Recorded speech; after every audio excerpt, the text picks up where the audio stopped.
Hi, everyone. Good morning. I'm really glad that you're here with us today. I'm the Director of Strategy at California Institute for Behavioral Health Solutions.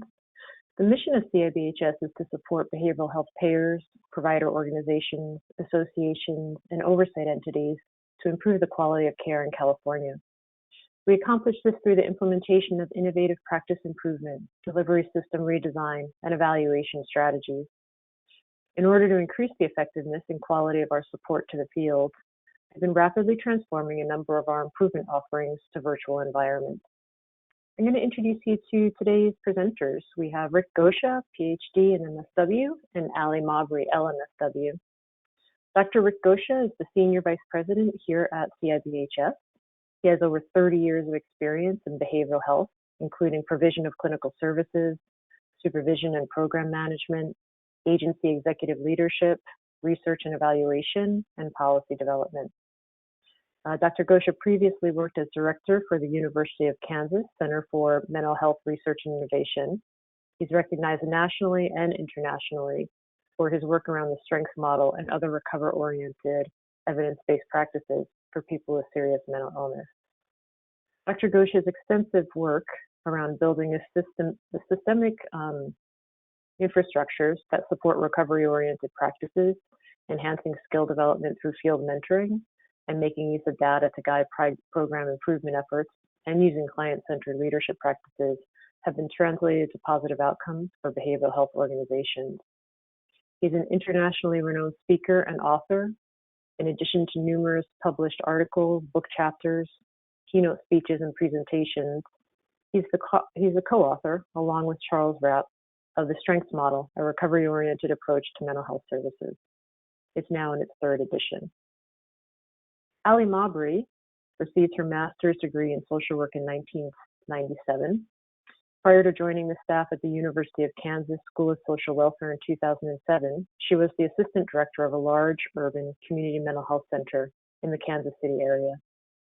She has extensive experience with implementation of evidence-based practices for adults and transition-age youth who experience serious mental illness. She supported over 25 case management teams in Kansas to implement strengths model case management to high fidelity.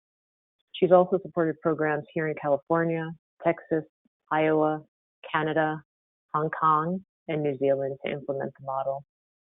She also has experience with implementing other EBPs, such as the IPS-supported employment model, supported education, integrated dual disorders treatment, illness management and recovery, housing first, and common ground shared decision-making program. I am going to now turn this over to Rick to kick off our presentation.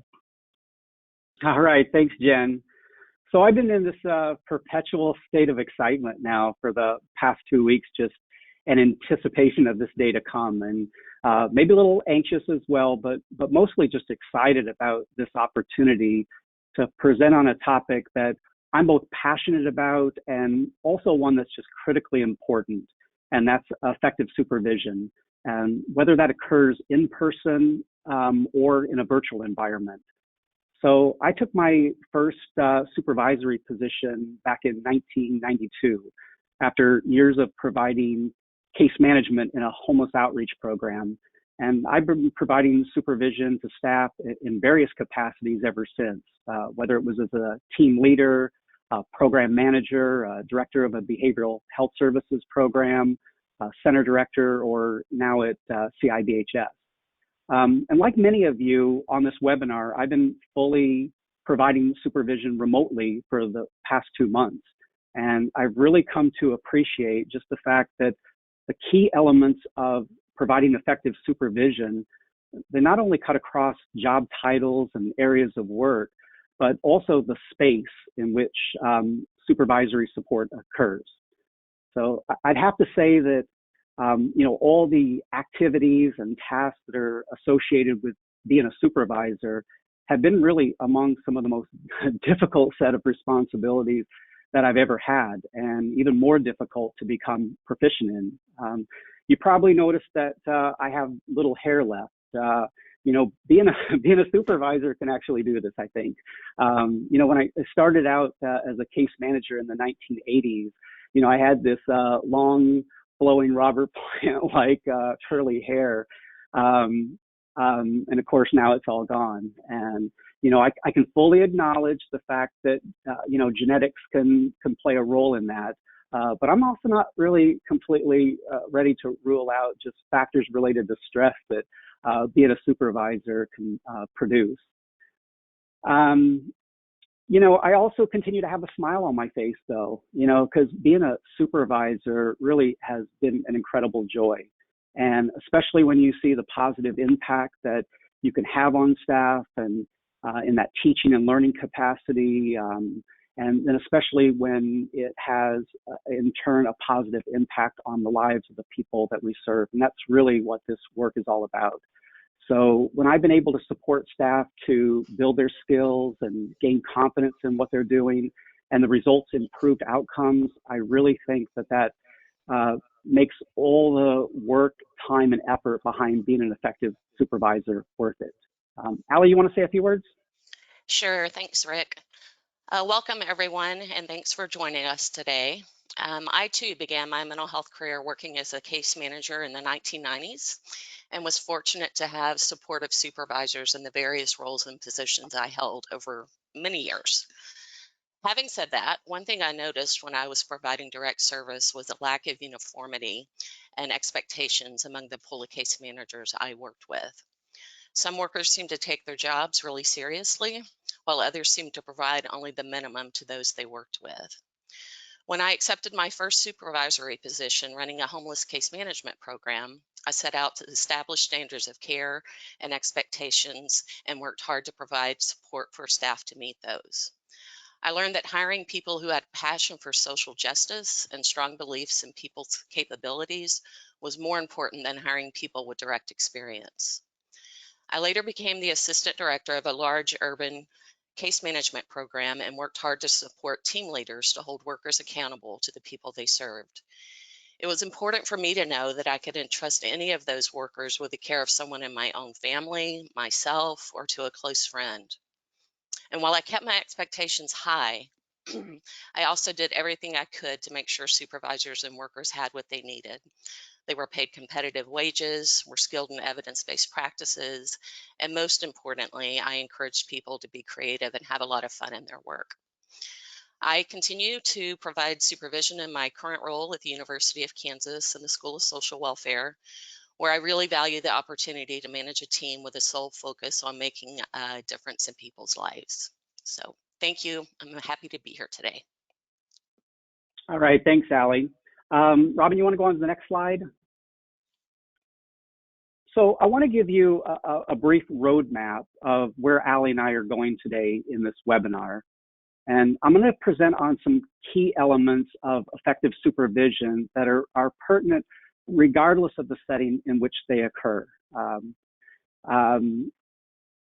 And then I'm going to talk a little bit about just getting situated, just to provide remote supervision. And so a little bit higher level view of the preparation that's needed just to get things off to a good start. And then we'll zoom down to that individual level and see what that looks like, providing a supervision session for one person. And so Allie and I are going to attempt, hopefully successfully, to do a live role play and showing it in an individual clinical supervision session. And then Allie's going to wrap up with some key points and learning related to conducting individual as well as group supervision. So there's a lot to cover in a very short amount of time. Robin, you want to go on to the next slide? So I think we can all agree that supervision in general can be challenging. So we often supervise a very diverse workforce that fall along a continuum of personalities, emotional needs, skill sets, their philosophical perspectives and worldviews, but also their internal motivations of why our staff do this work. We also work within an organization where we are not only a supervisor, but also often a supervisee to someone else. So supervisors have a lot of responsibility for carrying out just the organization's directives and policies, procedures, the expectations around the work, documentation, deadlines. So most supervisors have a role in the organization where you have dual responsibilities. So not only executing the work of the organization, but also attending to the needs of the people that you supervise, so that their job responsibilities are clear, they have the skills and resources to be able to fulfill those responsibilities, and then of course the support necessary to do their jobs effectively. So this is a heroic task, even when you have the luxury of seeing people in person. So in a virtual setting, there really are some additional questions that we need to ask ourselves, like, how are we going to ensure the continuity in this relationship and continue building on it when we're working remotely? How are we going to balance the needs of the organization and the needs of the worker? How can we continue skill building? How can we address worker performance, and especially when it's not meeting the standards set by the organization?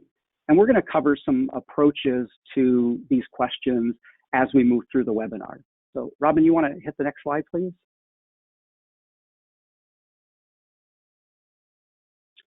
So these are key elements to effective supervision regardless of the setting in which it's provided.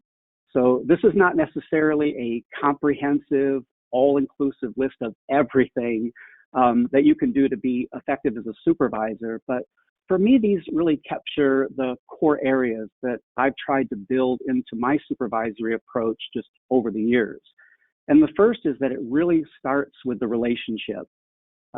Building a strong relationship with our staff is the cornerstone to successful supervision. Staff are the most valuable resource within any organization, and their ability to produce quality work is essential. So if the organization is going to thrive. So making that investment into getting to know our staff, why they do this work, what makes them tick, their goals and their aspirations, and then also creating an environment where staff feel comfortable sharing, whether it's just those small celebrations that they're having, concerns they may have, the obstacles they're facing in their work, an area where they'd like to improve. All that is really critical to that supervisor-supervisee relationship. Robin, next slide, please.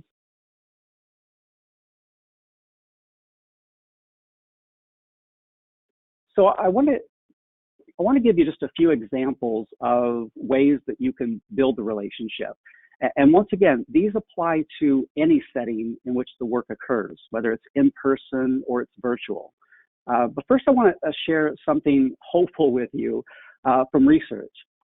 And that is that studies have showed that telesupervision can be equally effective to face-to-face supervision. But an important variable in this is that the supervisor and supervisee had a positive working relationship when they were meeting face-to-face prior to the telesupervision relationship or the supervision arrangement. So that doesn't mean that we have to give up hope if the working relationship was not positive prior to working remotely, but it really may mean that we need to put in some extra time and energy into level setting that relationship, redefining the expectations that we have for people, and some other things that we're going to cover here a little bit later. But what I have up on the screen here is, in the numbered bullet points, are 3 key areas that you can attend to that will really go a long way into building the relationship with your staff. And the first is really just getting to know staff as people, and I know that sounds basic and simple, but as supervisors, and I know that this really applies to me, is that sometimes we can get driven and task-oriented and forget just the core importance of establishing human connection. Now, you don't need to go all mushy and sentimental with your staff, but you do need to be sincere because people know when you're sincerely invested in them and their work and when you're not. So just be yourself. Don't make this an interview, but really do try to find some ways, throughout your week or the times that you're meeting with people, just to know more about why staff are doing this work. Maybe they themselves or a family member have lived experience. Maybe their dream as a teenager was to be a social worker. Maybe they have that lens for social justice, or maybe they even just came across this job by accident, but now they've come to love it. Whatever the reasons, you're getting at people's internal motivators for just getting up each day, doing the challenging work that we all have to do, despite the barriers and challenges that people face each week. Also just knowing what is most rewarding to your staff about their work. Maybe for some it's just getting that paycheck every other week, but maybe it's also when they get that one person housed that it was really difficult for them being able to find a place, or helping that one person get a job when they didn't think they'd ever be able to work again. Or maybe it's just hearing that one person say that they were able to do something in the community after your staff helped them learn a new skill to manage the anxiety. The truth of the matter is that our staff don't live for paperwork. They don't live for team meetings. They don't live for adhering to agency policy. Important things, mind you.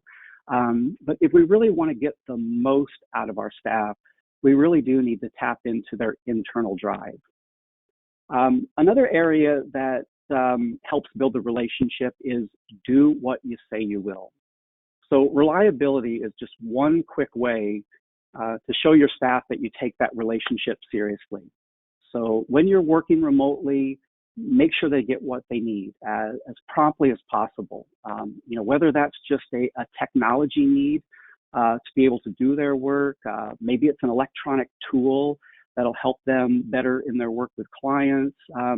Often it's just information that people need. So if it's information or an answer needed from someone else in the organization, let them know that you've sent that email. Tell them when you'll have a response, or at least an update about what's going on. Be transparent in your communication with people and let them know what's going on. And especially in this remote environment where people can feel siloed, just following up on that types of information is very critical. Another one is lead by example. So when you have meetings, and it doesn't matter if they're online meetings or in person, show up on time. Get on a little bit early and help people feel comfortable settling in for an online meeting. Be prepared for the discussions that are going to take place. And if you yourselves aren't comfortable with technology, and a lot of us may not have grown up with a lot of technology embedded in our everyday lives, show people that, demonstrate how you're learning to adapt to this, maybe even new skills and stuff that you're learning. If you want people to get comfortable interacting with a webcam, then be vulnerable yourselves and turn yours on. So a current mantra that I've been having right now is get comfortable being uncomfortable. So, your demeanor, your attitude, and how you respond to a transition to working remotely, that really sets the tone for how many of your staff are going to respond. So lead by example. Next slide, please, Robin. The second key element is connecting the individual's work to the vision, mission, and values of your organization, and even just to the work of the rest of the team. Sometimes our work can be siloed and isolating, even when we're working from the physical office spaces that we have. So working remotely can really exacerbate that and really greatly impact just the emotional well-being of our staff. And the work doesn't necessarily slow down when we're working remotely. In fact, what my experience has been, and working with a lot of other county supervisors and their teams, is that the pace actually can feel even more frantic and overwhelming. So while those internal motivators that we have for doing this work can carry us a long way, really ultimately, we are social and communal beings. We want to belong to, we want to be connected to something that's bigger than us. So we have countless opportunities actually each week, if we're really attuned to it as a supervisor, just to keep people connected. But we really do have to be intentional about looking for those opportunities to connect even routine work that people do to that vision and mission. So Robin, next slide, please. So what you see on the screen now are just a few brief examples of just tying that work to the vision, mission, and values of your organization. So I mean, I can't stress enough that this is something that you want to flow natural and not feel forced or contrived. You know, you don't want to be, you know, that was amazing. You are fulfilling the vision, mission, and values of the organization.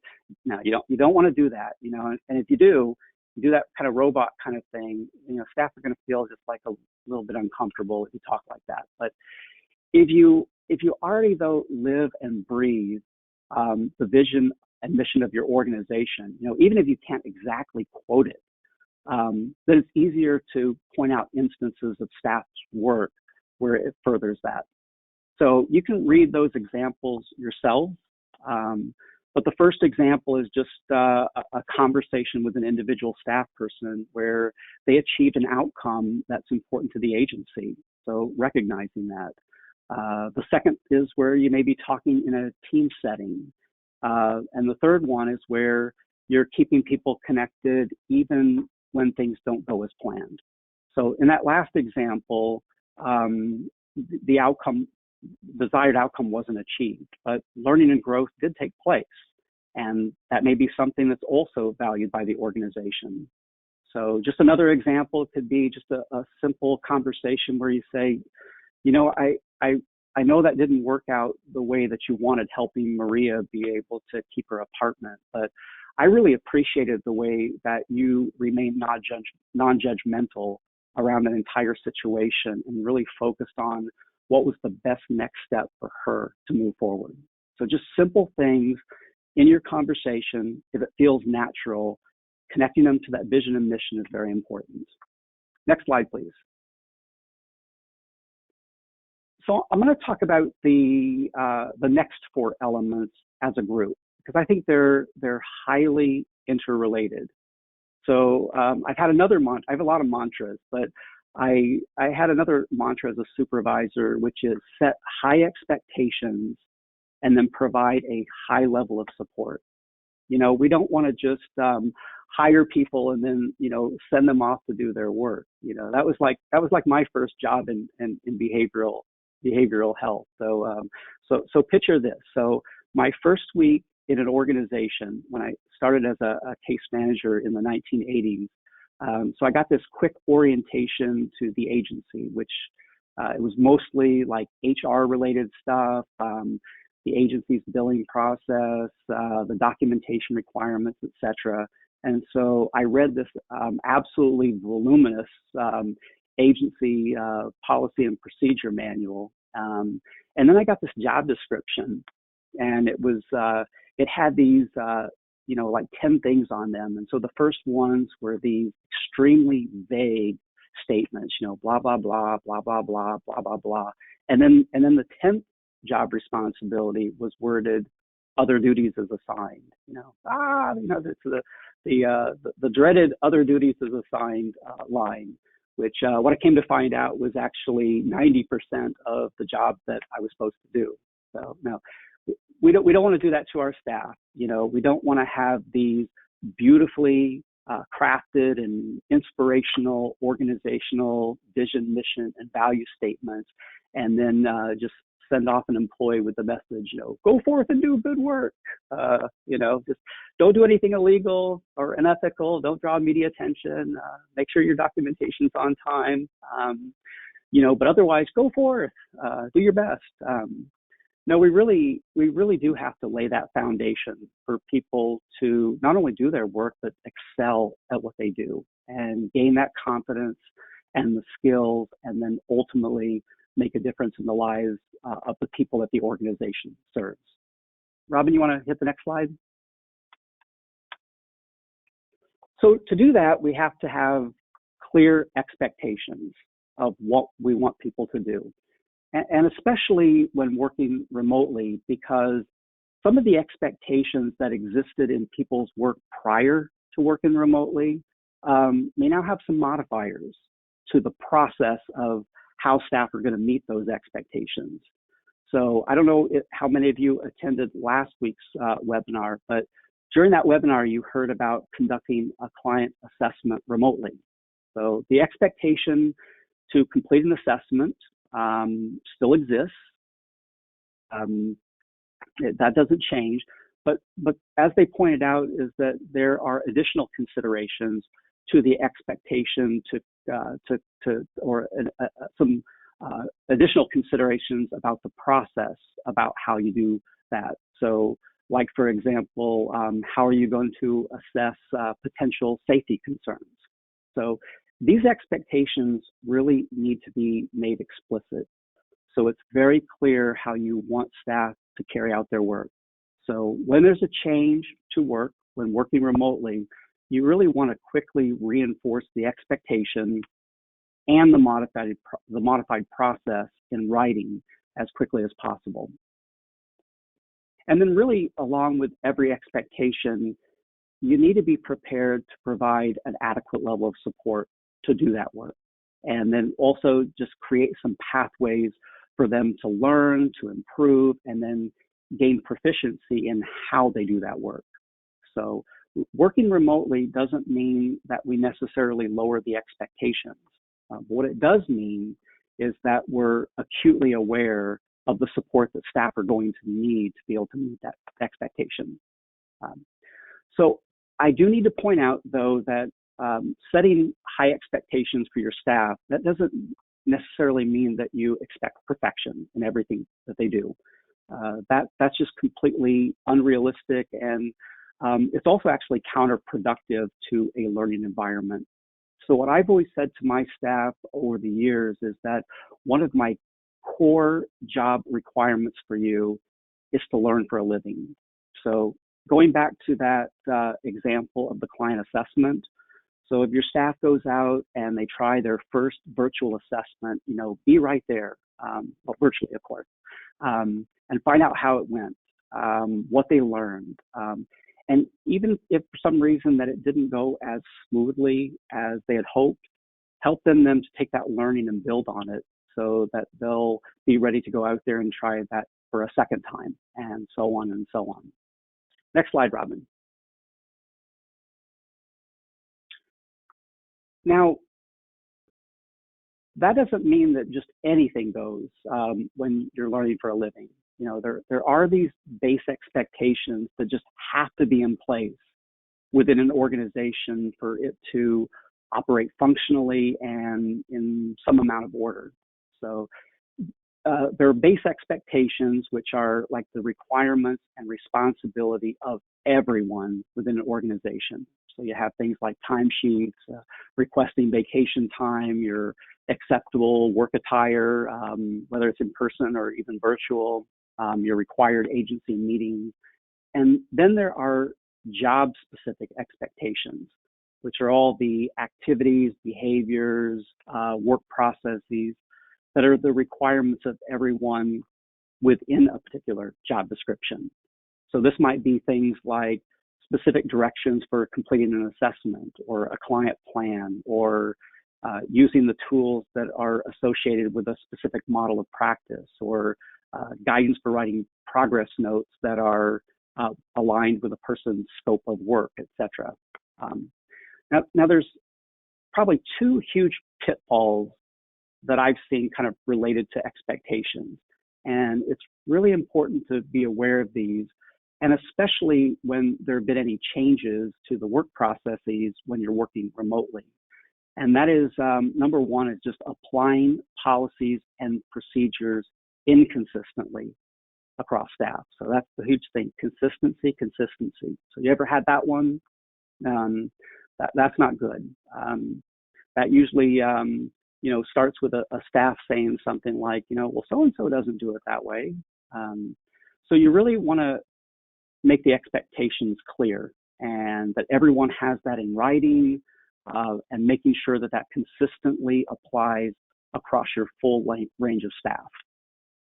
The second one is not knowing why you're doing something related to policy, procedure, or work function. So these kind of conversations usually go with an employee saying, like, well, why do we do it that way? And what's really bad is when, the supervisor's sole response is, well, I don't know, we just have to do it. That's not okay. But, it's also okay not to have all the answers. It's completely fine to say, I'm going to get a little bit more information about why our organization decided to, and you fill in the blank.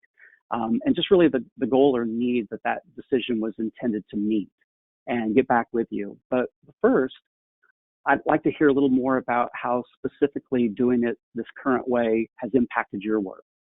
So it continues to uphold the expectation. It gives you a little room to find out just the intended goal or need that was met by doing things a certain way. And so it always starts with the assumption that any decision was made with the best of intentions or good intentions, but also giving you that room to explore impact and be able to feed that back to your organization. Another way not to approach these kinds of situations around expectations is to say something like, it's those blasted HR people, or those blasted quality management people that are making us do this. Demonizing the organization can be just as counterproductive to not having a clue of why you're doing something. So don't demonize your organizations. Stay in that exploratory mode with people. So while it is important to keep dialogue open with your staff around expectations and, be open to exploring potential improvements, not every expectation that an organization has is going to meet the preferences for how all staff would like to do things. So there are those times that you just have to hold an expectation and then explore avenues of support for your staff to meet that expectation. And so that would go something like, right now the expectation is that all of our staff have prior approval from their supervisor before taking a vacation day. And this is really important to ensure that we have adequate coverage needs to provide essential services for our clients. So I'd like to really discuss with you some ways that I could support you to be able to meet that current expectation. Okay. So we'll talk a little bit more about performance improvement discussions a little bit later. Robin, you want to go to the next slide, please? So I just want to say just a few things on skill development. And like a lot of these things we've covered, I mean, you could do an entire webinar just on this component alone. But really suffice to say, it really is important that we have some type of plan in place for each staff to continuously improve their skills. Even the most highly skilled person that we've ever hired still has areas where they can improve. And it's really also a matter of equity, that we build in these opportunities for learning, growth, and even possible pathways for advancement for all of our staff. Robin, you want to go on the next slide? So what I have on the screen right now is an example of this. So it's just a snapshot of a larger handout that's available as a PDF in the handout section of the panel that you can download. And this handout, just like along with any other ones that we mentioned in this webinar, will also be sent to you in a Word version after the webinar, so that you can make any needed adaptations for use in your agency. So feel free to take any of these things and run with it. So what you have on the screen is just a sample core competency professional development plan for strengths model case management. So when I was supervising a program that was implementing strengths model, we used to use this when we hired new case managers, just to set up a roadmap for the discrete skills that we wanted them to become proficient in over time. And then we could look at this periodically then to decide how could I best position my support to help you improve in this practice. So laying the roadmap, this is what we expect, keeping in that learning for a living type of mode, and then structuring my support to help you kind of move along that pathway. So really, if you think about it, you know, the need for skill development shouldn't stop when we have a transition to a remote environment. And in fact, I really think that doing skill development during a time when you're working remotely can be very hope-inducing for staff. You know, it lets them know that we're still invested in them, learning and growing. And you really don't want to, you know, panic as a supervisor, you know, and where you're like, you know, the world's falling apart. Hang in there, do whatever you can with the skills that you have, and you know, we'll get back. You know, you may actually feel that way sometimes, you know, during this time, because it does get really overwhelming. But I think at the same time, I think we don't want to miss those opportunities for further skill development. So, you know, an example would be okay, this will be me talking like I'm talking to a staff person. One of the things that we were working on before we started working remotely was the purposeful use of empathic communication. And from what I hear you saying is that the need for that core skill is actually really increased now that you are having telephonic sessions with people.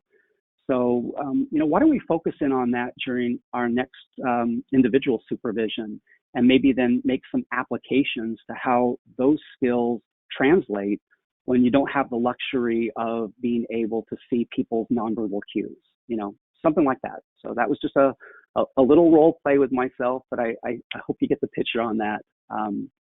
So once again, just feel free to take that professional development plan template and make it your own with the core skills and stuff that you would like to see your staff continue to build over time. Next slide, Robin, please. So I just want to say a few quick things about providing feedback, because Allie's going to talk a little bit more later about giving performance improvement feedback. But I do think it's important to note that our staff really do work much better when you create an environment right from the start. The feedback is just a routine process of how you provide support. You know, you really don't want feedback on performance to occur only at that annual performance review.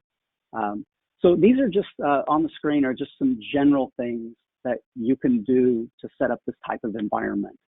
And if you're transitioning or have already transitioned to a remote work environment, it really does afford us another opportunity to level set just the process of how you're going to provide feedback to your staff during this time when they're working remotely.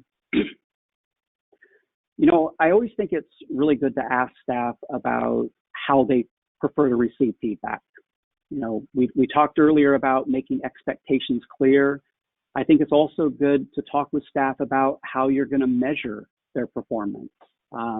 Asking people how they learn best. You know, some people that we work with are auditory learners, but some people need those specific visual examples. Some staff are going to need you to model skills. Some people are just really kinesthetic learners, and they need to go out there and just try something, and then either have a way for you to observe them, which you can't actually do virtually, and give feedback. Or even just discuss an experience that they had after the fact and give them feedback. Sometimes a great way to do feedback is just through role plays. And that's a way that you can model, but you can also observe people putting a skill in place and giving them feedback on it.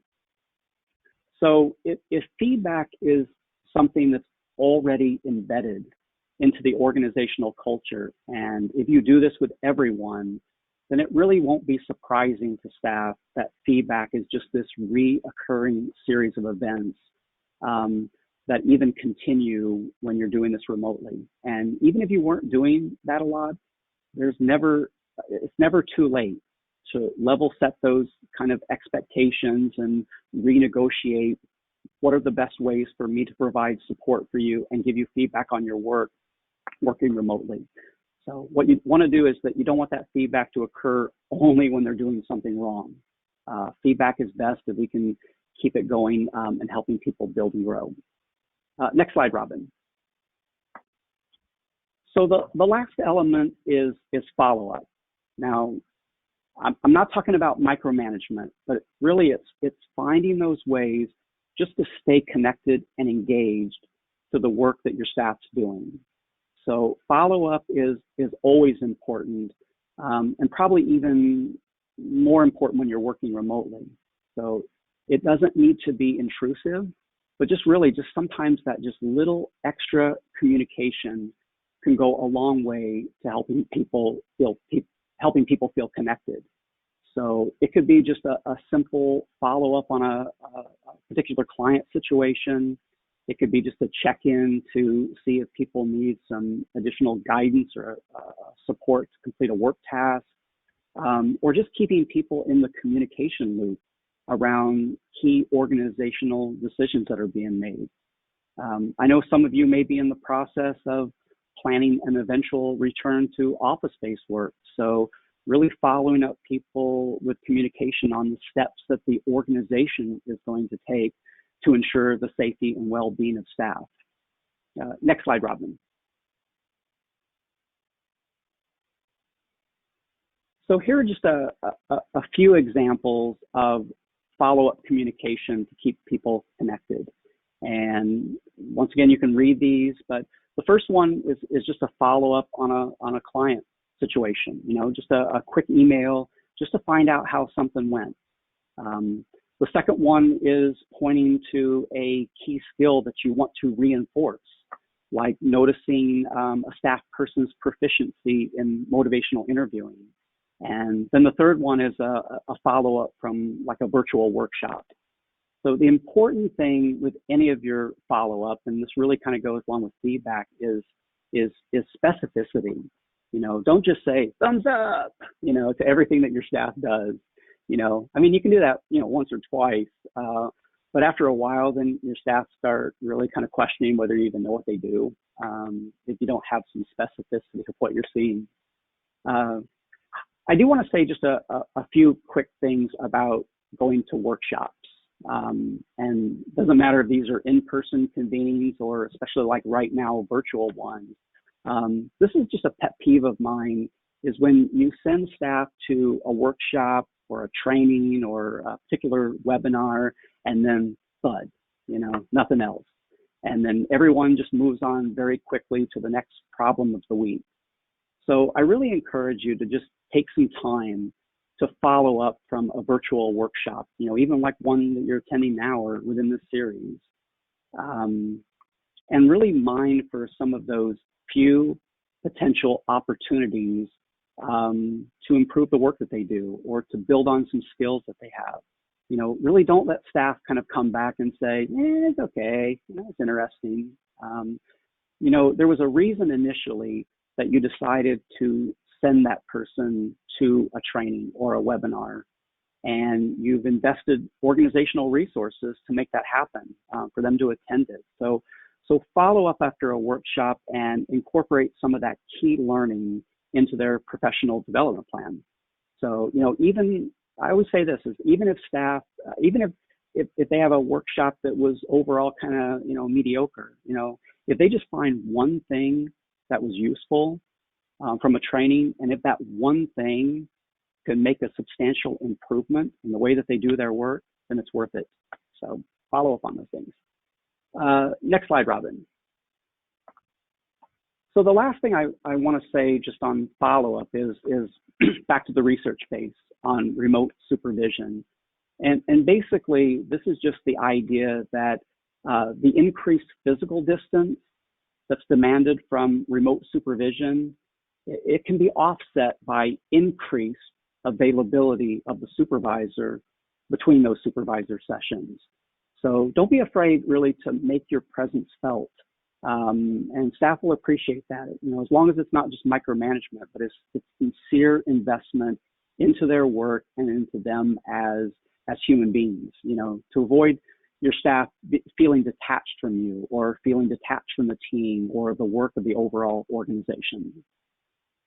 Next slide, Robin. So I want to take just a little time just to back up and talk about getting yourselves prepared as a supervisor for remote supervision.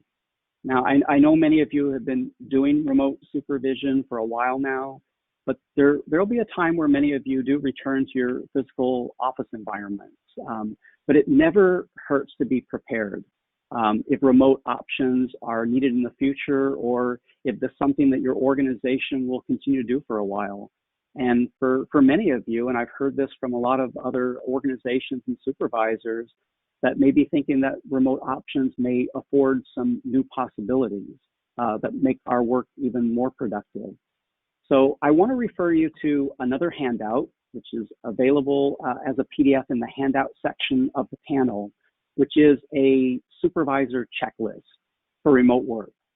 And so what you have on the screen are just the main headers for each of the sections that are in that handout. So the full handout is an example that I adapted from the University of Kansas on their guidance for remote work. So feel free to take this document and make it your own for your organization if you like.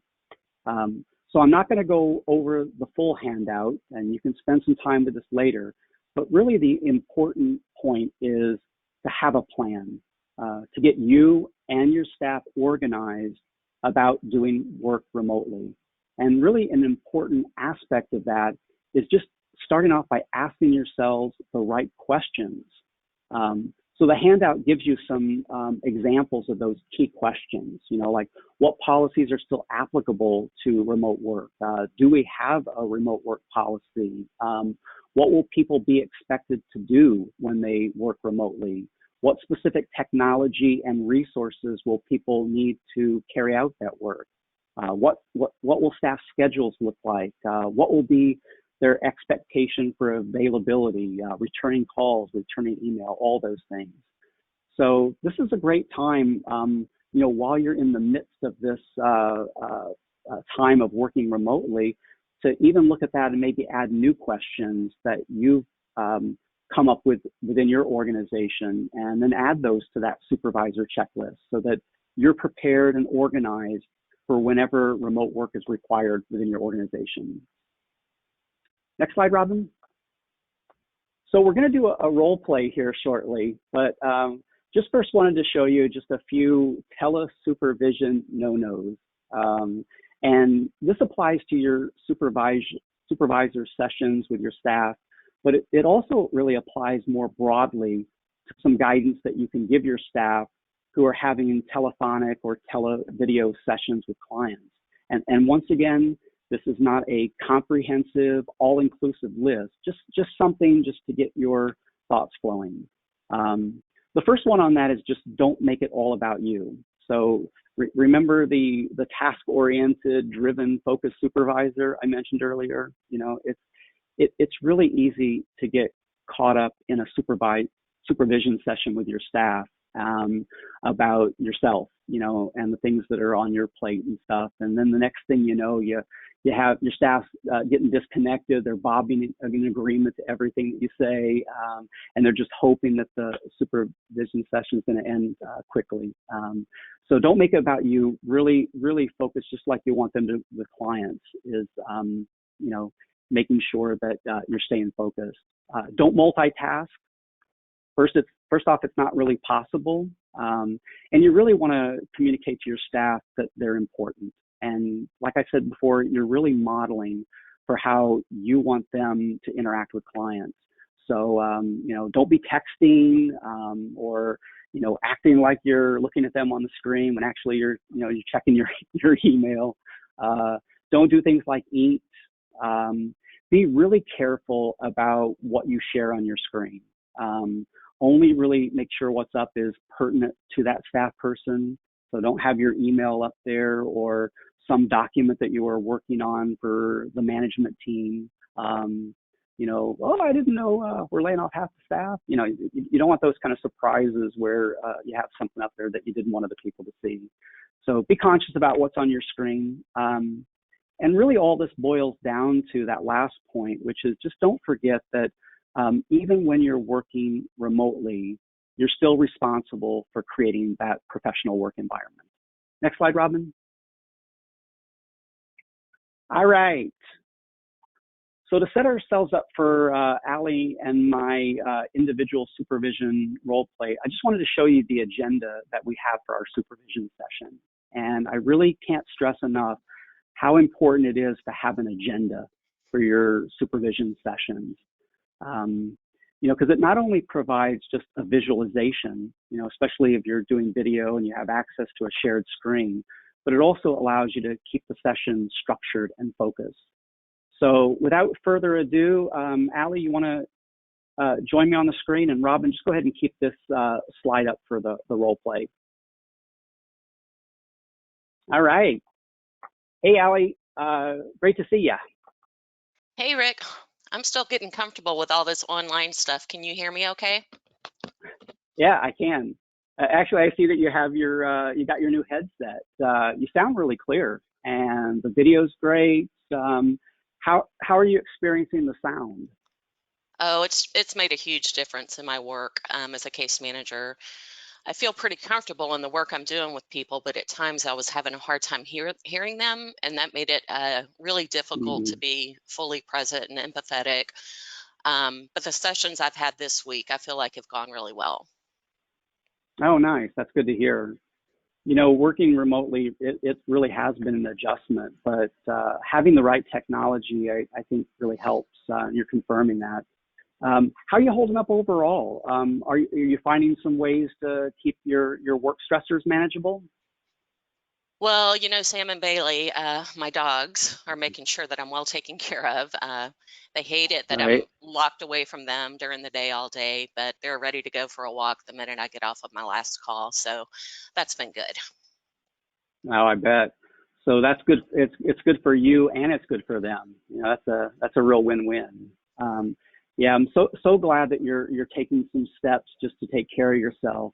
You know, I know that everyone on the team has been getting really creative, as you remember from our discussion about self-care in our last group supervision meeting. Yeah, that was a great meeting last week, and I just appreciated hearing from the rest of the team. It gets so isolating, I think, working from home, but all the things we're doing makes it Hmm. so much better. And I like being connected to everyone. Yeah, that is really important.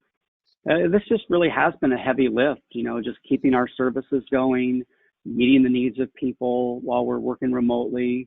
And, you know, I know that we check on this every time that we meet, but I just want to make sure that you have everything that you need to do your work remotely. Are you still good? I'm really good now, especially now that I have this. So thank you. All right, good. Well, I want to turn to our agenda for today's meeting. Allie, are you able to see the screen okay? Yes, yes, I can see it, and it's helpful to have the agenda. Keeps me focused. All right. Yeah, me too. So I know you have several things that you want to talk about today, and I have a few things. So hopefully I've captured everything on this agenda that we agreed to before today's meeting. And of course, as always, we'll kick off with some celebrations. But I want to take some time to talk about a few people that you're working with who you wanted some extra support with. So you said that you wanted to talk about BK and KS and GT. So I want to make sure that's good. And then I also want to just share with you some outcome data from our full team's efforts at implementing strengths model case management. Does all that sound good for today? Yep, and thanks for the email reminder to send the names of people that I wanted to talk about. I can really use some help with some next steps with them, so thank you. Perfect. All right. Well, let's just jump quickly into some celebrations. I know we're going to talk about some of the specific challenges that you're having, but what's gone well this week? Give me one celebration you have. Well, you're probably not going to believe this, but the one I was really excited about is that Shelly actually made it to the grocery store. You know, she'd been dealing Oh, with a lot of Yeah, a lot of anxiety Wow. ever since the shelter in place started. I Oh mean, my it was bad gosh. before then, but once COVID hit, it really set her back. Um, Hmm. but we've been working on self-management supports using the Wellness Recovery Action Plan, and we found a few things that clicked for her. I was really blown away. Yeah, nice. I just can't tell you how amazing that is. You know, you've been working really hard with her on that, and I know that you were feeling some frustration just a few weeks ago that nothing seemed to be working, and you had your own anxiety just about her being able to take care of her basic needs. Uh, so what ended up working for her? Well, believe it or not, it was music. So she she Hmm. downloaded some music on her phone and plugged in her headset. And then I found out when I was working on her strengths assessment that she used to do theatrical dance in high school. So she made the Wow. connection that avoiding people in the grocery store was like doing a ballet where she needed to be 6 feet apart from other people. She said it was like Right. moving and swaying to the music while staying away from other people. I'm not Love sure what it it. looked like in person, but it got her through the store. So, yay. Oh, oh, that's incredible. Great work on that, and thanks for Thanks. a celebration just to kick us off. You Yeah. know that success that you just had with Shelley, that just reminds me of just how important our work is. I think it would actually be great if you would share that one at our next group supervision meeting as well. I think the team could really learn a lot about how you approach this because you know we all find ourselves in those situations where it kind of seems a little bit hopeless Hmm. and just how important it is just to hang in there with people and stay creative. So it's a Sure. great example. I think it would benefit other people as well. Sure. I can You do up for that. that? Yep, definitely. All right. Thanks for doing that. So let's talk about some of the people that you could use some support with. Okay, so we're going to go ahead and stop the role play now. And Robin, can you go to the next slide, please? The one with the recovery movement indicator. All right. So obviously, Rob and Allie and I didn't do a full, you know, role play of our entire session. But you did see from the agenda that we did have a conversation about 3 clients that Allie was working with, and then an item on the recovery movement indicator, which you see an example on your screen. That's an RMI dashboard from strengths model case management and stuff. And the only reason that I put this on the screen is just to show you that sharing data with staff is a great way to keep the work that staff are doing connected with the overall team and then also with the vision, mission, and values of your organization. You know, so what you share with staff will be highly individualized to the work that you're doing and they're doing. But data is really an important visualization that helps to shape individual and team performance, and also just to reinforce key expectations and also to determine areas where further growth and support are needed. So I also, you know, looking at client data and stuff, and especially when you're looking at specific client level data, that can be used to have really critical discussions with your staff about health equity, for example. You know, you could look at the data that you're collecting while you're working remotely related to sessions broken down by demographics, including like, you know, gender, race, ethnicity, et cetera, and see how an individual staff or even the team as a whole is doing with engagement or specific key outcome areas that your organizations are tracking related to marginalized groups. So data dashboards, they don't necessarily answer all of our questions, but the important thing is that they really force us as a supervisor to ask key questions and get curious and explore what might be occurring behind the data. So very important when we place a value on ensuring our work and the approaches to our work is culturally responsive. So next slide, Robin, and Allie's going to take it from here. So thanks, Rick. Um, I'd like to take some time to review some of the key points from the role play we just did. Starting with ensuring that staff's identified needs are addressed early in the supervision session as being critically important. It lets them know that their need for support from you is a priority. When we start with what we need from them, such as meeting paperwork deadlines, productivity issues, etc., we're sending the message that our needs take precedent over their need to discuss client care. And so that doesn't mean that we ignore addressing agency requirements. We just want to be carefully balance those with ensuring good client care. Also, when addressing their needs, we don't want to have all the answers for them. That doesn't mean that we say things like, I don't know, I guess you'll have to go figure that out. But when we quickly throw out potential solutions, it really robs them of the opportunity to learn their own problem solving skills, which is critical in our field. It also sets the stage for them to come to you for anything and everything, which can become tiresome, and you might end up dreading meeting with them. We want to see you connect each supervision session to the previous one by following up on any agreed upon steps that were going to be taken between sessions. This lets them know that number one, you actually remember what they committed to do, and two, that you're always going to follow back up with them. Finally, and perhaps more important than ever, checking in on self-care and just being willing to talk about your own strategies that you're using when that feels appropriate. Working remotely can feel lonely and isolating and even scary for some people. And historically, we've relied on our ability to be mobile in our work with clients and to watch their body language in response to interventions. So empathizing with staff about how challenging it can feel to provide remote support to clients during this time will just help remind them that they're not alone. Next slide, please. So always have an agenda in place to guide the session, like Rick said. Ask staff to send you anything they need to discuss prior to the session, or if that's not possible, you can always take the first 5 minutes of the session to include their needs on the agenda. But planning ahead allows you the time to research client situations by reviewing documentation or consulting with other members of the treatment team, and it will help you determine how much time to allow for each topic. Along with ensuring that workers' needs are high up on the agenda, like we did in the role play, starting with celebrations sets a positive tone for the rest of the session. Some staff will be easily able to identify celebrations, so-and-so got a job, so-and-so finally got their own place to live. But when they can't, it's really up to you to note celebrations or progress you've noticed related to their work. Celebrations should really be grounded in the workers' efforts with the people they serve as opposed to our own personal celebrations. This really sends the message that everything we do is about helping people make progress in their recovery. At the end of the supervision session, the worker should have a few concrete and next specific steps related to the clients that were discussed. What's key here is getting staff to talk about what the next best step is for them to take related to the client work.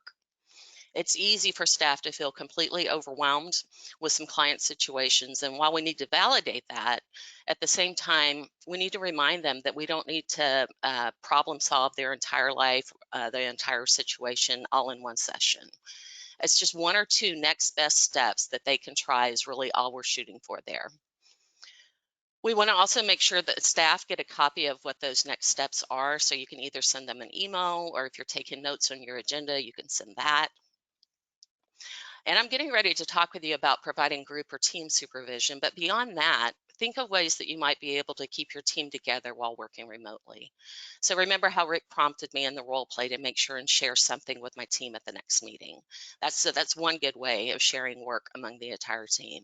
You can also email out a question of the week for the team to consider related to an agency value and ask how they're living out that value while they're working remotely. So for instance, a value might be that the service focus at the agency is on client strengths as opposed to deficits. So you can ask staff, how are they able to stay grounded in this value during this time of COVID? You can prompt them to think about specific client situation where this value has been present. I think it's also good to try hard to keep the team connected to agency leadership right now. You can do this by asking an administrator to email the whole team with words of encouragement, acknowledging their work during these tough times. Better yet, you can ask an administrator to beam into one of your team Zoom calls to express appreciation and support. During normal times, I'm always struck by how moved staff are when leadership reaches out to acknowledge their work. So I really think right now that could be a pretty meaningful gesture. Next slide, please. So as with individual supervision, having a structure for meeting with your team virtually is helpful for everyone. Be prepared with an agenda that you can share on your screen, and I recommend starting with a brief check-in about how everyone's holding up. Then open up the conversation for celebrations related to the people the team is working with. Staff will likely then need time to discuss barriers or challenges, their experience, and their work with clients. Again, having a structure for holding these kind of conversations can be very helpful. Sometimes team discussions can turn into venting sessions, resulting in frustrated staff, reactivity, no solid next step, or a plan for moving forward. In the strengths model, we use the structure that's outlined on your screen when talking about clients. You also have a handout of the full process in the handout section of the control panel. So we're not going to teach you this process today, but I wanted to provide you with a brief description. So staff start by passing out the strengths assessment for the person that they want to present. If you don't use strengths assessments, you can have staff provide the goals and objectives from the client's treatment plan or a case write-up or a summary, just basically anything related to the client that the team can view. After that, we ask staff to state what the client's goal is, and this should be something that's really meaningful to them, not just a standard canned or treatment plan goal. And then we ask what help they'd like from the group. So an example of this would be, Joe has a goal to continue to work as an Uber driver. I need help coming up with strategies he can use to manage distressing voices that interfere with him being able to leave his home some days. Then the worker provides a quick sketch of what they've already tried as related to the goal. So I've encouraged Joe to use his personal medicine when the voices are bad and to call his friend Laura, as she can usually help him feel better. Then the group takes some time to read through the strengths assessment, and they can ask the presenter questions to clarify information from the assessment. Once questions have been asked, then the presenter stops talking and can't respond as the group provides the suggestions. And the reason for this is that we don't want them to inadvertently shut the process down by saying things like, that'll never work, I've already tried that. And while those things may be true, the goal is to come up with as many suggestions as possible. And ideally, there'll be at least one or two suggestions made that the worker can use. And then the last step is for the presenter to say to the group what specific suggestions they will try with the client and when they will meet with the person next. Next slide. So when doing virtual group supervision, we use the template shown on your screen to record the process, and you'll also have a copy of that in the handout section. We find it helpful to have this template up for everyone to view, and we assign one person to type in the information. Once the staffing is complete, the template is emailed out to the staff person who presented so they can use it to follow up with the client. Most teams staff 2 or 3 people, and they often come up with as many as 30 suggestions per presentation. For virtual group supervision, we ask everyone to use their video camera to increase engagement with one another. So that's a very quick and brief overview of strengths model group supervision. If you want more information about the process, you feel free to email either Rick or myself. Next slide, please. So I want to end by taking just a few minutes to talk about remote performance improvement discussions. We've talked up to this point about how to create an environment, even in a virtual setting, to be effective as a supervisor. The role play I did with Rick was obviously a demonstration of what things might look like when they are going well. But we all know things don't always go well or as planned. Even in the best work environments, there will be staff who struggle to complete work assignments, don't adhere to agency policy and procedures, or perform at a lower standard of quality than is expected of their position. As supervisors, we never escape having to deal with performance issues, no matter how long we've been doing this work or how well we think we've done in the hiring process. But performance feedback doesn't have to have negative connotations, especially if we view it in light of opportunities for learning and growth and continuous quality improvement of the organization as a whole. Working remotely shouldn't mean the end of expectations and improvement, and performance feedback for staff who may be struggling should continue. But I think it's also important to acknowledge that having discussions related to performance improvement are not always comfortable for supervisors, even when we're physically present with a person. So to minimize your own anxiety, make sure you're well prepared for the discussion. Don't go into the conversation with subjective information that might come across as a personal judgment. Instead, offer a clear assessment of the facts in relation to a specific work standard. Be clear about the specific standard or expectation that's not being met and reiterate that it's applied equally across all staff. Script out your main points in advance of the discussion with the staff and stick to that script to avoid getting derailed. If possible, provide visualizations such as the agency policy related to the standard or data from performance reports specific to that employee, as those will help back up your concern. Finally, consult with your own supervisor about the performance feedback you're planning to deliver. It's never a good idea to operate in a vacuum, especially when it comes to handling performance issues. In some cases, you might also need to talk with your HR department. While giving someone performance feedback can feel uncomfortable, it's especially important that you don't shy away from these conversations while we're all working remotely. The key is just making sure that you create the best conditions for making it a successful feedback session. Next slide. I want to quickly provide a basic structure that will help set up how to carry out a performance improvement discussion. So first, make sure to have your video on and ask the staff to use theirs as well. Start by reminding the worker of the specific expectation they're struggling to meet. For instance, take timely submission of progress notes.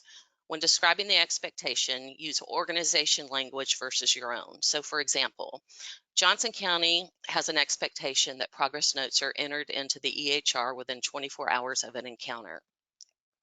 Then provide specific examples of their performance. Always strive to describe what they do well related to meeting the expectation along with what needs improvement. So for example, I know you've been working hard to get your progress notes in on time, and almost 75% of your notes meet the 24-hour expectation. I've also noticed when you end your day writing notes, they get submitted on time. Then ask for their perspective. So, can you tell me about some of the difficulties you're having meeting this expectation? Then, when exploring solutions, engage them in brainstorming different ideas. Make sure to identify things that you can do to support them to meet the expectation, but also have them come up with their own ideas. So be open to exploring agency barriers that might be getting in their way. And when agency barriers or policies can't be changed, the worker might be tempted to blame the system for not being able to meet the expectation. So they might say something like, it's not possible to get my documentation done in 24 hours and meet the needs of all of my clients. In a situation like this, you can point out that they are already meeting the expectation 75% of the time, and then emphasize the need to figure out a way to get that up to 100%. Develop action steps and timeframes.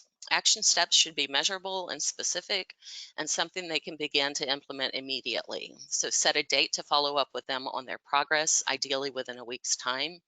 So you might say something like, let's try implementing a few of the strategies we've discussed, and then specifically name the strategy, and I want to follow up with you on provide the date to see how you're doing.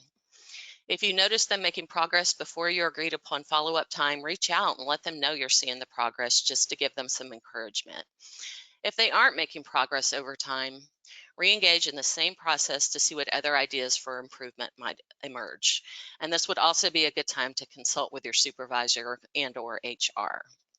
Finally, make sure to always document these conversations and agreed upon plans for improvement. You can email a copy to the worker showing what you both agreed to do and save a copy to add to their personnel file when necessary. Okay, we are over time, so I'm going to quickly turn it back over to Jen. I appreciate your time and attention in being here today. Thank you.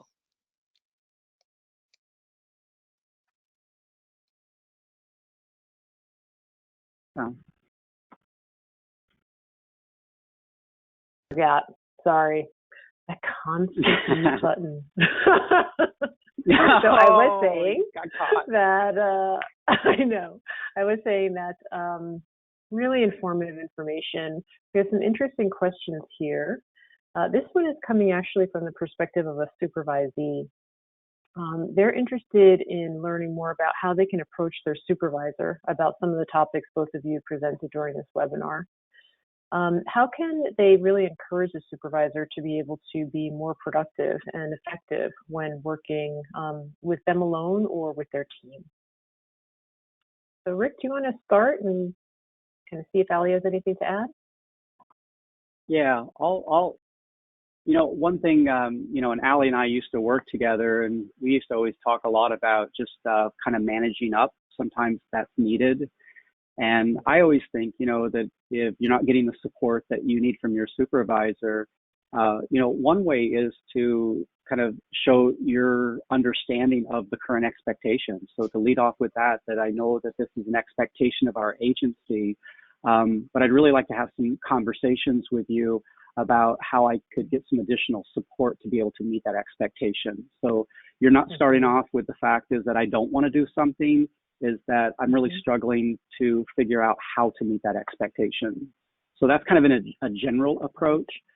Another one is that, you may have got some ideas from this webinar that you would love to see your supervisor implement. I think it would be completely fine to just say, I went to this webinar on supervision, and I'd like to know if we could have a conversation about the possibilities of building in some of these things that might be supportive to me and the rest of the team. Yep. Great feedback. Ali, anything to add? No, I can't say enough about that manage up concept that Rick mentioned. I've used that a lot with my supervisors. So just getting comfortable, I think, with it's not necessarily pushing back on a supervisor, but it's getting clear about what it is that you need so that you can meet that bottom line expectation of your job. Perfect. And this time, Ali, I'll actually start with you on this new question. What happens when a new staff member starts in a program and there's no opportunity to build a relationship? Did you say that was for me, Jen? Sorry. Yeah, why don't we go ahead and start with you?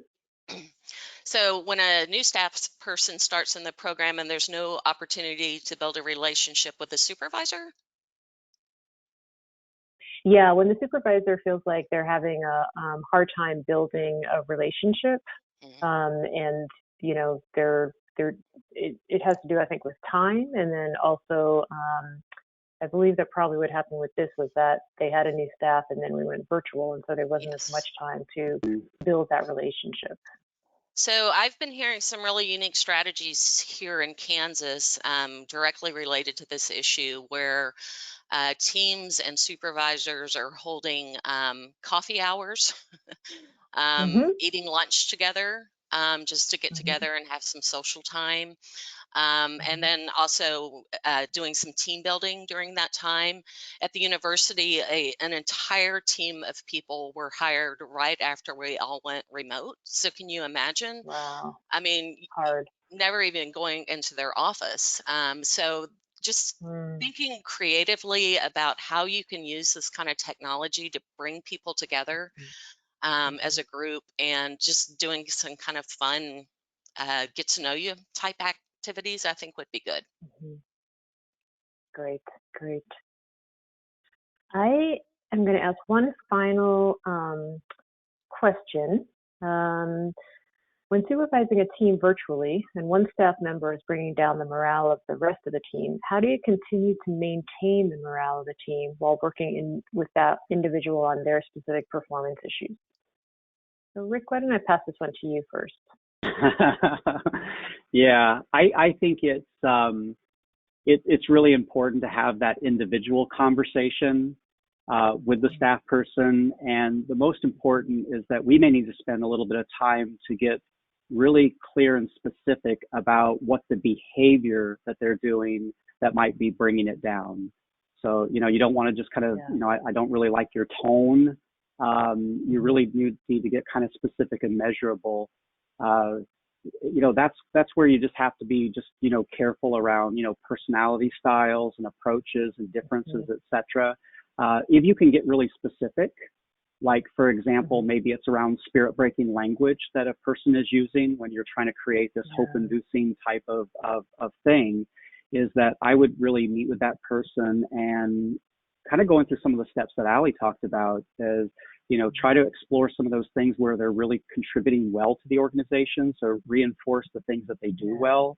And then, you know, come back to an expectation is that, you know, one thing our organization really tries to do is remove spirit-breaking language from our group team meetings. And here are a few concrete examples of where that was used in the team meeting. And I want to talk with you a little bit about the potential impact that might have on the rest of the team. So you keep it in that exploratory mode, but you do have to come down towards the end is that, okay, use of this type of language here is something that we do need to remove from the team meeting. Once again, it comes back to consistency. If you're going to have those conversations, you can't go back into the next team meeting and then other people are using it, or you yourself are using it. So you just have to be very clear about what the expectation is and how it's applied.